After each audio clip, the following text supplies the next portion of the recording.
കോമേഴ്സിലേക്ക് സ്വാഗതം. ഞാൻ George Mathew. Accounting പഠിക്കാം.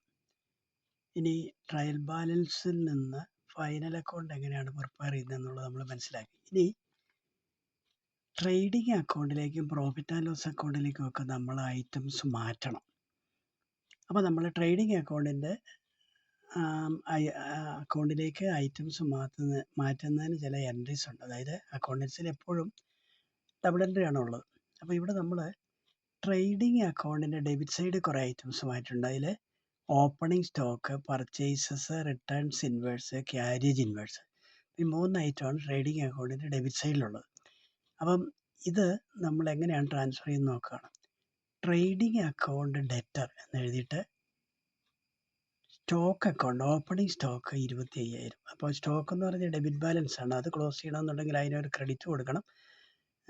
പകരം നമ്മൾ ട്രേഡിംഗ് ക്രെഡിറ്റ് കൊടുത്താണ് ക്ലോസ് ചെയ്യുന്നത്. എന്നിട്ട് അത് ട്രേഡിംഗ് അക്കൗണ്ടിലേക്ക് ബാലൻസ് ചെയ്യും. അപ്പോൾ ഇവിടെ വരുമ്പോഴേ ട്രേഡിംഗ് അക്കൗണ്ട് ഡെബിറ്റ് ചെയ്യുക, സ്റ്റോക്ക് അക്കൗണ്ട് നമ്മൾ ക്രെഡിറ്റ് ചെയ്യണം. സ്റ്റോക്ക് അക്കൗണ്ട് അസറ്റ് അല്ലേ, അപ്പോൾ അതുകൊണ്ട് ഡെബിറ്റ് ബാലൻസ് ആണ് കിടക്കുന്നത്, അത് ക്രെഡിറ്റ് ആക്കണം. ഇനി പർച്ചേസസ് അക്കൗണ്ട് ഡെബിറ്റ് ബാലൻസ് ആണ്, അത് ക്രെഡിറ്റ് ആക്കണം. ഇനി returns inwards account debit balance ആണ്, അതും ക്രെഡിറ്റ് ആക്കണം. Carriage inverse account debit balance ആണ്, അതും ക്രെഡിറ്റ് ആക്കണം. അപ്പം ഈ 4 ഐറ്റമാണ് ട്രേഡിംഗ് അക്കൗണ്ടിൻ്റെ ഡെബിറ്റ് സൈഡിലുള്ളത്.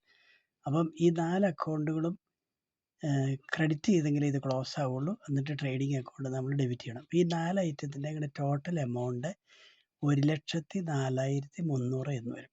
അപ്പോൾ അത് മനസ്സിലായി കാണുമെന്ന് വിശ്വസിക്കുന്നു. അതായത് ട്രേഡിംഗ് അക്കൗണ്ടിലേക്ക് ഡെബിറ്റ് സൈഡിലേക്ക് മാറ്റണമെന്നുണ്ടെങ്കിൽ ആ ഡെബിറ്റ് സൈഡിൽ വരുന്ന ഐറ്റംസ് എല്ലാം ക്രെഡിറ്റ് ചെയ്തോ വേണം മാറ്റാനായിട്ട്. ഇതിന് പറയുന്നു ട്രാൻസ്ഫറിങ്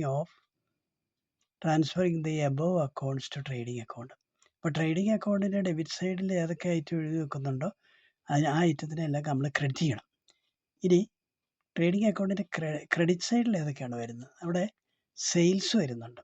അപ്പം ക്രെഡിറ്റ് സൈഡ് വരുമ്പോൾ അക്കൗണ്ട് ഡെബിറ്റ് അല്ലേ ഉണ്ട്. അപ്പോൾ സെയിൽസ് അക്കൗണ്ട് അറ്റർ to trading account, returns outwards account അറ്റർ ടു ട്രേഡിംഗ് അക്കൗണ്ട്, ഇതുണ്ട് ട്രേഡിംഗ് അക്കൗണ്ട് 1,41,000. അപ്പം ഇത് രണ്ടും കൂടെ അങ്ങ് മിങ്കിൾ ചെയ്തിട്ടെന്ന് മാത്രമേ ഉള്ളൂ. അതായത് sales account debtor 1,40,000 to trading account 1,40,000. Returns inwards account debtor trading account debtor to returns inwards account returns inwards account debtor to trading account 1,000. അപ്പോൾ ഇത് രണ്ടും കൂടെ കൂട്ടി ഒന്നിച്ചങ്ങ് എഴുതിയെന്ന് മാത്രമേ ഉള്ളൂ. Being transfer of sales and returns inwards account. ഇനി നമുക്ക് ഇത് ട്രേഡിംഗ് അക്കൗണ്ടിൻ്റെ പ്രോഫിറ്റ് ആണെന്നുണ്ടെങ്കിൽ profit and loss account debtor to capital account. ഇതാണ് being profit transfer to capital account. അപ്പോൾ ഈ അഡ്ജസ്റ്റ്മെൻറ്റ് എൻട്രീസ് മനസ്സിലായെന്ന് വിശ്വസിക്കുന്നു. അതായത് ട്രേഡിംഗ് അക്കൗണ്ടിൻ്റെ ഡെബിറ്റ് സൈഡിൽ വരുന്ന ഡെബിറ്റ് സൈഡിൽ ഒരു ഐറ്റം എഴുതിയാൽ അതിന് തുല്യമായിട്ടുള്ള ക്രെഡിറ്റ് അക്കൗണ്ടിന് കൊടുക്കണം.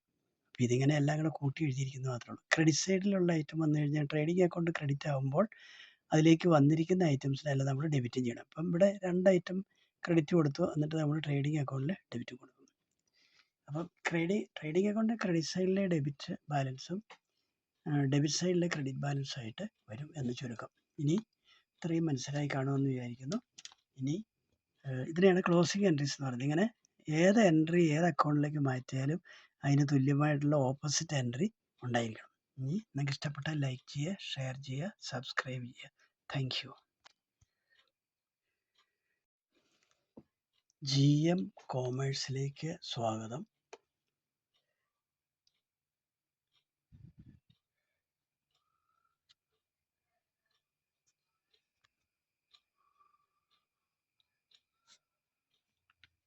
GM കോമേഴ്സിലേക്ക് സ്വാഗതം. അഡ്ജസ്റ്റിംഗ് എൻട്രീസ് പഠിക്കാം. അഡ്ജസ്റ്റിംഗ് എൻട്രീസ് എന്ന് പറഞ്ഞു കഴിഞ്ഞാൽ നമുക്ക് കൊടുക്കാനുണ്ട് കൊടുത്തില്ല, കിട്ടാനുണ്ട് കിട്ടിയില്ല, അതാണ് അഡ്ജസ്റ്റിംഗ് എൻട്രീസ് കൊണ്ട് ഉദ്ദേശിക്കുന്നത്. അപ്പോൾ ഇതിൽ റെൻറ്റ് 400 കൊടുക്കാനുണ്ട്, സാലറി 600 കൊടുക്കാനുണ്ട്. അപ്പോൾ നമ്മൾ റെൻറ്റ് അക്കൗണ്ട് ഡെബിറ്റ് ചെയ്യുക, എന്നിട്ട് ഔട്ട്സ്റ്റാൻഡിങ് റെൻറ്റ് അക്കൗണ്ടിൽ നിന്ന് ക്രെഡിറ്റ് ചെയ്യണം. റെൻറ്റ് കൊടുക്കുകയാണെങ്കിൽ rent account at cash account എന്നാണ്. ഇവിടെ കൊടുത്തില്ല, അതുകൊണ്ട് ക്യാഷ് അക്കൗണ്ട് ക്രെഡിറ്റ് ചെയ്യേണ്ടതിന് പകരം ഔട്ട്സ്റ്റാൻഡിങ് റെൻറ്റ് അക്കൗണ്ട് ക്രെഡിറ്റ് ചെയ്യണം.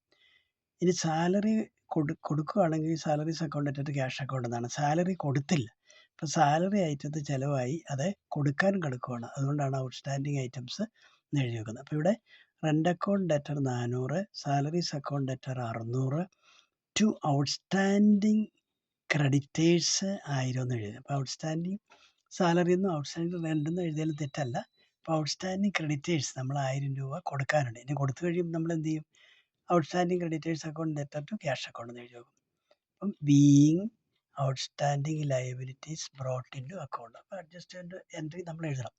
ഇനി അതുപോലെ തന്നെ ഇൻഷുറൻസ് 100 രൂപ നമ്മൾ കൂടുതൽ കൊടുത്തിട്ടുണ്ട്. അപ്പോൾ അത് ഇൻഷുറൻസ് കൊടുക്കുമ്പോൾ insurance charges account at cash account എന്നാണ്. പക്ഷേ ഇത് നമ്മൾ കൂടുതലാണ് കൊടുത്തിരിക്കുന്നത്. അപ്പോൾ നമ്മൾ prepaid insurance account debtor 100 to insurance account എന്ന് എഴുതി വെക്കണം. 100. അപ്പോൾ ഇത് നമ്മൾ കൊടുക്കുമായിരുന്നെങ്കിൽ ഇൻഷുറൻസ് കൊടുക്കുമല്ലേ ഇത്. അപ്പോൾ കൂടുതൽ കൊടുത്തുകൊണ്ട് നമ്മൾ അഡ്ജസ്റ്റ് ചെയ്ത് വെച്ചു 100 രൂപ. Being prepaid insurance carried forward. ഇപ്പോൾ കൂടുതലായിട്ട് കൊടുത്ത ഇൻഷുറൻസ് പൈസ നമ്മൾ തിരിച്ചു കൊണ്ടുവന്നെന്നാണ് പറയുന്നത്. ഇനി അടുത്ത മൂന്നാമത്തെ depreciation account debtor to particular machinery account എന്നാണ് എഴുതേണ്ടത്. അപ്പോൾ ഇവിടെ നമ്മൾ depreciation account debtor 600, to lease of warehouse 500, to office furniture 100. അപ്പോൾ ഇങ്ങനെ 600 രൂപ നമ്മൾ ഡിപ്രീസിയേഷൻ കൊടുത്തിട്ടുണ്ട്. അത് നമ്മൾ ഡിപ്രീസിയേഷൻ അക്കൗണ്ട് ഡെബിറ്റ് ചെയ്തിട്ട് അതാത് അക്കൗണ്ടുകൾ ക്രെഡിറ്റ് ചെയ്യണം. Being 10% depreciation on lease and 5% on office furniture. ഇത് അഡ്ജസ്റ്റിംഗ് എൻട്രിയാണ്. ഡിപ്രീസിയേഷൻ അക്കൗണ്ട് ഡെബിറ്റ് ചെയ്യുക, പർട്ടിക്കുലർ അസറ്റ് നമ്മൾ ക്രെഡിറ്റ് ചെയ്യണം. ഇനി ക്ലോസിംഗ് സ്റ്റോക്ക് എങ്ങനെയാണ്? ക്ലോസിംഗ് സ്റ്റോക്ക് നമുക്ക് ട്രേഡിംഗ് അക്കൗണ്ടിൻ്റെ അസറ്റ് സൈഡിലാണ് കിടക്കുന്നത്. അപ്പോൾ closing stock account debtor to trading account. Trading അക്കൗണ്ടിലേക്കല്ലേ നമ്മൾ മാറ്റിയത്. അപ്പോൾ to trading account being closing stock brought in to trading account. അപ്പോൾ ഇങ്ങനെ ഇപ്പോൾ നമ്മളിതിൽ ക്ലോസിംഗ് എൻട്രീസും പഠിച്ചു, അഡ്ജസ്റ്റിംഗ് എൻട്രീസും പഠിച്ചു. അപ്പം ഫൈനൽ അക്കൗണ്ട് നമ്മൾ പ്രിപ്പയർ ചെയ്യുമ്പോൾ ഏത് ഐറ്റം എങ്ങോട്ട് മാറ്റുന്നുണ്ടോ അതിന് തുല്യമായിട്ടുള്ള തുല്യമായിട്ടുള്ള എൻട്രീസ് ഉണ്ടാകണം. ഉദാഹരണത്തിന് ട്രേഡിംഗ് അക്കൗണ്ടിൻ്റെ ഡെബിറ്റ് സൈഡിലേക്ക് കുറേ ഐറ്റം വരുന്നുണ്ടെന്നുണ്ടെങ്കിൽ ആ ഐറ്റം എല്ലാം ക്രെഡിറ്റ് ചെയ്തിട്ട് വേണം ട്രേഡിംഗ് അക്കൗണ്ടിലേക്ക് ഡെബിറ്റ് ചെയ്യാനായിട്ട്. ഇനി ട്രേഡിംഗ് അക്കൗണ്ടിൻ്റെ ക്രെഡിറ്റ് സൈഡിലേക്ക് കുറേ ഐറ്റം വരുവാണെന്നുണ്ടെങ്കിൽ ആ ഐറ്റം എല്ലാം ഡെബിറ്റ് ചെയ്തിട്ട് വേണം ട്രേഡിംഗ് അക്കൗണ്ടിൻ്റെ ക്രെഡിറ്റ് സൈഡിലേക്ക് കൊണ്ടുവരാനായിട്ട്. അപ്പോൾ ഇങ്ങനെ നേരെ ഓപ്പോസിറ്റ് എൻട്രിയാണ് ഓരോന്നിലും ഉള്ളത്. അപ്പോൾ ഇത്രയും കാര്യങ്ങൾ മനസ്സിലായി കാണുമെന്ന് വിചാരിക്കുന്നു. അപ്പോൾ നമ്മൾ ട്രയൽ ബാലൻസ് എന്താണ്, അഡ്ജസ്റ്റ്മെൻ്റ് എന്താണ്, ട്രേഡിംഗ് അക്കൗണ്ട് എന്താണ്, പ്രോഫിറ്റ് ആൻഡ് ലോസ് അക്കൗണ്ട് എന്താണ്, ബാലൻസ് ഷീറ്റ് എന്താണ്, ഇങ്ങനെ 5 ഐറ്റം നമ്മൾ പഠിച്ചിട്ടുണ്ട്. ഈ 5 ഐറ്റവും ഓരോ ബിസിനസ്സിൻ്റെ സ്വഭാവം അനുസരിച്ച് അത് വ്യത്യസ്തമായിക്കൊണ്ടിരിക്കും. അപ്പോൾ അതെന്താണെന്ന് മനസ്സിലാക്കി വേണം നമ്മൾ ചെയ്യാനായിട്ട്. അപ്പം ട്രയൽ ബാലൻസിലുള്ള ഐറ്റം എല്ലാം ക്ലോസ് ചെയ്ത് നമ്മൾ അങ്ങോട്ട് മാറ്റിയിരിക്കുന്നത്. ഇനി അഡ്ജസ്റ്റ്മെൻ്റ് ഉള്ള ഐറ്റം വീണ്ടും നമ്മൾ അതിന് തുല്യമായിട്ടുള്ള എൻട്രി എഴുതി വേണം ക്ലോസ് ചെയ്ത് ട്രാൻസ്ഫർ ചെയ്യാനായിട്ട്. ഇത്രയും മനസ്സിലായി കാണുമെന്ന് വിചാരിക്കുന്നു. ഇനി നമ്മൾ അടുത്ത വർഷം ഓപ്പണിംഗ് ഡേറ്റിൽ നമ്മൾ ഈ എൻട്രി എല്ലാം തിരിച്ചെഴുതി വെക്കും. തിരിച്ച് നമ്മൾ ട്രാൻസ്ഫർ ചെയ്യും. അപ്പം ഈ നിങ്ങളുടെ പുസ്തകത്തിൽ ഒരുപാട് അഡ്ജസ്റ്റ്മെൻറ്റുകളോട് കൂടിയ ട്രേഡിംഗ് അക്കൗണ്ടും പ്രോഫിറ്റ് ആൻഡ് ലോസ് അക്കൗണ്ടും ബാലൻസ് ഷീറ്റും ഒക്കെ ഉണ്ടാവും. അത് നിങ്ങൾ മനസ്സിലാക്കി പഠിക്കാൻ ഇല്ലസ്ട്രേഷൻ എന്നാണ് പറയുന്നത്. അപ്പോൾ ഓരോ മോഡലിനും ഓരോ ഇല്ലസ്ട്രേഷൻ ഉണ്ടെങ്കിൽ ഓരോ മോഡലിനും ഓരോ എക്സാമ്പിൾ വെച്ച് പുസ്തകങ്ങളിൽ ചെയ്തിട്ടുണ്ടാവും. അപ്പം നിങ്ങൾ പല പുസ്തകങ്ങൾ നോക്കി ഇത് മനസ്സിലാക്കുക. അപ്പോൾ ഒറ്റ വാക്കി പറഞ്ഞാൽ ഏത് ഐറ്റം നമ്മൾ എങ്ങോട്ട് മാറ്റിയാലും അതിന് 2 എൻട്രി ഉണ്ടാവും. ഒരു ഡെബിറ്റ് എൻട്രിയും കാണും, ഒരു ക്രെഡിറ്റ് എൻട്രിയും കാണും. അത് നിങ്ങൾ അഡ്ജസ്റ്റ് ചെയ്ത് പഠിക്കുക.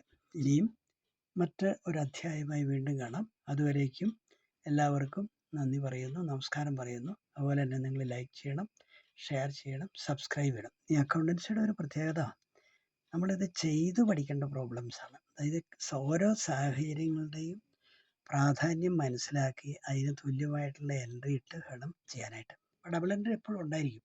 ഒരു ഡെബിറ്റിന് തുല്യമായ ക്രെഡിറ്റ് എപ്പോഴും ഉണ്ട്. ഇനി മറ്റൊരു കാര്യമുള്ളത്, നമുക്ക് ഏതെങ്കിലും ഒരു കാര്യത്തിൽ ഒരു സംശയം വന്നാൽ നമ്മളതിന് ഫുട് നോട്ട് എഴുതുക, നരേഷൻ കൃത്യമായിട്ട് എഴുതി വെക്കണം. ഇപ്പോൾ ചിലപ്പോൾ വേജ് കൊടുത്തത് നമ്മളുടെ ട്രേഡിംഗ് അക്കൗണ്ടിലായിരിക്കും, അപ്പം അങ്ങനെ വരുന്ന കഴിയുമ്പം വേജസ് മാത്രമേ കാണുള്ളൂ. അപ്പം നമുക്ക് സംശയം തോന്നുന്നത് ട്രേഡിംഗ് അക്കൗണ്ടിലാണോ പ്രോഫിറ്റ് ആൻഡ് ലോസ് അക്കൗണ്ടിലാണോ എഴുതേണ്ടതെന്ന്. അപ്പം അങ്ങനെ വരുമ്പോൾ ഈ വേജസ് എന്തിനു വേണ്ടി കൊടുത്തതെന്ന് നമ്മൾ അന്വേഷിച്ചിട്ട് നമ്മളതിന് ഇത് എഴുതി വെക്കണം. Wages paid for trading account, for trading, അല്ലെങ്കിൽ wages paid for office maintenance എന്ന് എഴുതി വെക്കണം. ഒരേ ഐറ്റം ഒരേ രീതിയിൽ വന്നു കഴിഞ്ഞാൽ നമുക്ക് കൺഫ്യൂഷൻ ഉണ്ടാവും. ഇപ്പോൾ ട്രേഡിംഗ് അക്കൗണ്ട് ചേർക്കണമോ പ്രോഫിറ്റ് ആൻഡ് ലോസ് അക്കൗണ്ട് ചേർക്കണം. അപ്പം നമ്മൾ അതിൻ്റെ വൗച്ചർ എടുത്തിട്ട് നോക്കുക ഇത് എന്തിനു വേണ്ടിയാണ് ഈ വേജസ് കൊടുത്തത്. ഇപ്പോൾ ഫാക്ടറിയിലേക്ക് സാധനം കൊണ്ടുവരാനാണെന്നുണ്ടെങ്കിൽ അത് ട്രേഡിംഗ് അക്കൗണ്ടിലാണ് വേണ്ടത്. ഇനി ഓഫീസിലെ കാര്യത്തിന് വേണ്ടിയാണ് നമ്മൾ വേജ് കൊടുത്തെങ്കിൽ ഓഫീസ് പ്രോഫിറ്റ് ആൻഡ് ലോസ് അക്കൗണ്ടിലാണ് അത് എഴുതി വെക്കേണ്ടത്. അത് നരേഷനിൽ പ്രത്യേകം കാണിച്ചാൽ മതിയോ. Okay, thank you very much.